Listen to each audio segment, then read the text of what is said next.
Hi guys, कैसे हैं आप सभी लोग। सो IBPS PO का स्कोर कार्ड आ चुका है प्रीलिम्स का। एंड मैंने वेट किया था कि मेरा जब रिज़ल्ट आ जाएगा, खासकर जब स्कोर कार्ड आ जाएगा तो मैं वीडियो बनाऊंगी।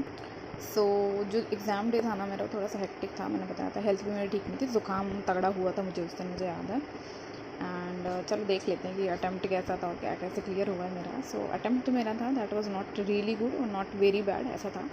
रीजनिंग मैं सिर्फ 17 कर पाई थी। आई डोंट नो, मैं एक अल्फ़ान्यूमेरिक में फंस गई और मैं वहीं फंसी रह गई। वो हो जाता है ना कभी कभी, आप जोन आउट हो जाते हो ऐसा कुछ करके। इंग्लिश में तो देखो मेरा हर बार अच्छा ही जाता है इंग्लिश, बट यहाँ पे भी मैं शायद पैरा जंबल था या मैं किसी चीज़ में ऐसे फंस गई, मुझे याद नहीं है। बट हाँ, यहाँ पे मैं किसी चीज़ को फंस गई थी और मैंने तुक्का नहीं मारा था। मुझे याद है कि मैंने तुक्के पर रिलाई नहीं किया था।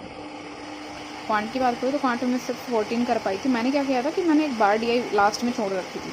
बार DI बनाने ही वाली थी, उसमें कुछ ना कुछ मैंने ब्लंडर कर दिया, तो यहाँ भी मेरा मिस्टेक हो गया। बट यहाँ से मैं अच्छे से कर सकती थी। और इंग्लिश में मेरा एक, मुझे याद है, क्वेश्चन था जिसमें मुझको लग रहा था कि यार ये सही हो सकता है। और मैंने आके चेक किया घर पे तो सही था भी, बट मैंने उसको क्लिक नहीं किया, मैंने जवाब नहीं दिया उसका। सो हाँ, ओवरऑल 56 अटैम्प्ट हुए हैं मेरे। एंड जो शिफ्ट था मेरा वो 24 अगस्त को था, थर्ड शिफ्ट था मेरा।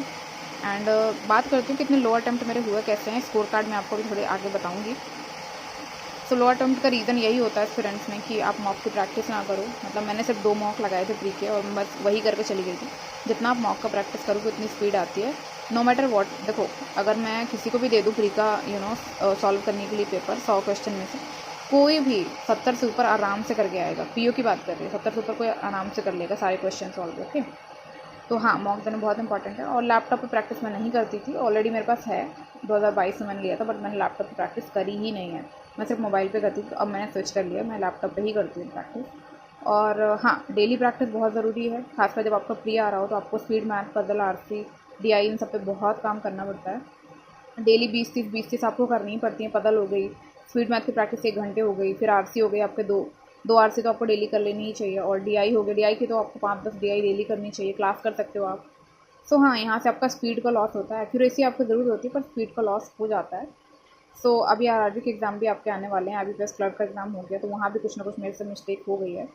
एंड RRB के जो एग्ज़ाम आने वाले हैं उसमें आपको पता है कि रीजनिंग और क्वांट में मतलब बहुत ही बढ़िया वाली स्पीड चाहिए रहती है आपको, है ना। सो स्पीड को बढ़ाने के लिए मेरे पास आपके लिए एक टूल है, that is speed drill by smart Keeda, जिसकी अगर मैं बात करूँ तो इसमें आपको solo drill and marathon drill मिलेगा। जिसमें सोलो ड्रिल में आपको बेस्ट क्वालिटी क्वेश्चन मिल जाएंगे विद टाइमर प्रैक्टिस करने के लिए। देखो, मैराथन ड्रिल की बात करूँ ना यार, तो मुझे ये बेस्ट लगता है इनका। इसमें ना आप क्या कर सकते हो कि तीनों सब्जेक्ट में से आप 5 टॉपिक उठा के ना मिक्स कर सकते हो। जैसे किस दिन हमारा पढ़ने का मन नहीं है ना, तो हम सिर्फ क्विज लगा सकते हैं, 3-4 क्विज लगाओ और हो गया। आधे घंटे के अंदर आपका क्विज हो गया, आप या फिर जितने भी टाइम का आप चाहते हो। और इसमें क्या होता है ना कि आप टाइमर के साथ प्रैक्टिस करोगे तो आपका स्पीड तो आएगा ही, और एक्यूरेसी पे आप काम कर ही रहे हो, है ना। और इसमें क्या रहेगा, आपको अनलिमिटेड क्वेश्चन मिल जाएंगे। जैसे कि आपको 25,000 प्लस क्वेश्चन आपको प्रैक्टिस करने के लिए मिल जाता है। That is a really good amount of question, है ना। और परफॉर्मेंस ट्रैकिंग आपको मिल जाता है, जिसकी मदद से आपको पता लगेगा कि भाई वीक एरियाज़ क्या हैं, स्ट्रॉन्ग एरियाज़ क्या हैं। So if you want to try this, you can go to the description and click on the link. और हाँ, अगर आपको इस पर डिस्काउंट चाहिए 10% का, तो FEST25 कोड लगा देना और आपको डिस्काउंट मिल जाएगा। सब बात कर लेते हैं मेरे स्कोर कार्ड की। तो स्कोर कार्ड की बात करूँ तो मेरे ये स्कोर कार्ड है मेरा।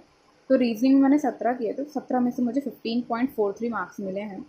सो आई थिंक एक्यूरेसी मेरी ठीक रही है। और इंग्लिश की बात करूँ तो 25 किए थे, 25 में से मुझे 20.75 मार्क्स मिले हैं। ठीक ठाक एक्यूरेसी यहाँ भी रही। क्वांट की बात करूँ तो 11.57 मिले हैं मुझे 14 में से। तो हाँ, यहाँ पे एक्यूरेसी गिरी है, क्योंकि क्वांट में हमेशा मेरा ऐसा होता है कि 95 एक्यूरेसी रहती है मेरे, 95 प्लस। ओके, सो यहाँ पे हाँ गिरा है मेरा स्कोर। तो जो ओवरऑल मेरा बना स्कोर दैट इज़ 47.75।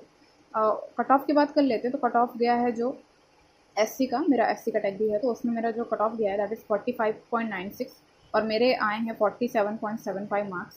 सो हाँ, मेरा ठीक ठाक पेपर बन गया था। जनरल की बात करूँ तो 49.21 गया है कट ऑफ। OBC का भी सेम है और EWS का भी सेम है।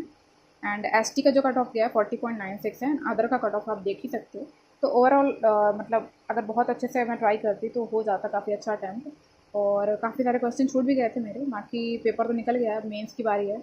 एंड मैंने सोचा नहीं था कि मेरा निकल जाएगा, मुझे ऐसा लग रहा था कि यार शायद ना हो पाए। मैंने ऑल द वीडियोज़ बनाई थी कि होगा या नहीं होगा। मैंने सबसे बोला भी था 50 प्लस किए हैं तो प्लीज़ पढ़ लेना, बट मैंने खुद भी इतने अच्छे से नहीं पढ़ा। मैं GA में लगी रही।